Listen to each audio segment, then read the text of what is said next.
राज्यामधल्या 246 नगरपरिषदा 42 नगरपंचायतीच्या निवडणुकांसाठी अर्ज भरण्याचा आजचा अखेरचा दिवस। आज दुपारी 3 वाजेपर्यंत इच्छुक उमेदवारांना उमेदवारीसाठी अर्ज करता येणार।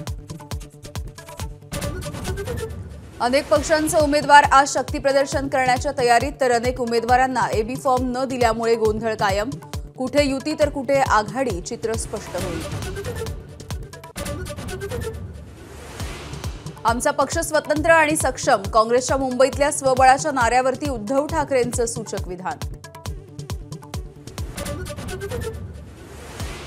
बारामतीमध्ये पुन्हा एकदा पवार विरुद्ध पवार संघर्ष। युगेंद्र पवार आज नगराध्यक्ष पदाचा उमेदवार जाहीर करणार, तर अजित पवारांच्या उमेदवारीची देखील आज स्पष्टता होणार।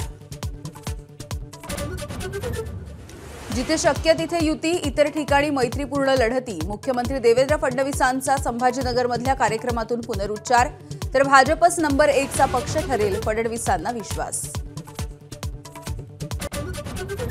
मुंबई ठाणे नवी मुंबईला पुरवठा करणाऱ्या गेल कंपनीच्या सीएनजी गॅस पाईपलाईनमध्ये बिघाड। रिक्षा, टॅक्सी, बसवरती परिणाम। घरगुती पुरवठा सुरळीत राहणार, गॅस कंपनीचं आश्वासन।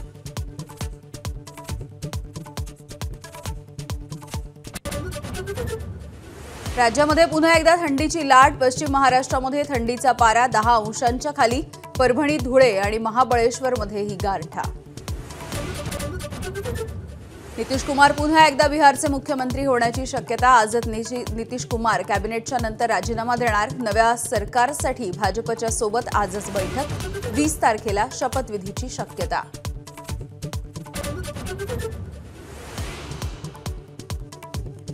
रिलायन्स ग्रुपचे अध्यक्ष अनिल अंबानी आज ईडी मुख्यालयामध्ये हजर राहणार। बँक फसवणूक प्रकरणामध्ये बजावलं होतं समन्स। ऑनलाईन पद्धतीनं हजर राहण्यासाठी दिला होता नकार।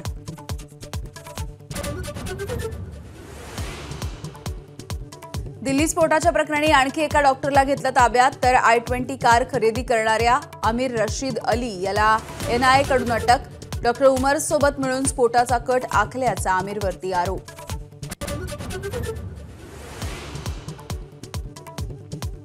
आणि वर्षभराच्या आतच बांगलादेशमध्ये पुन्हा एकदा हिंसाचार। शेख हसीना यांच्यावरच्या खटल्याचा निकालाआधीच तरुणाईचं राजधानीमध्ये हिंसक आंदोलन। देश पुन्हा एकदा अस्थिरतेच्या खाईत।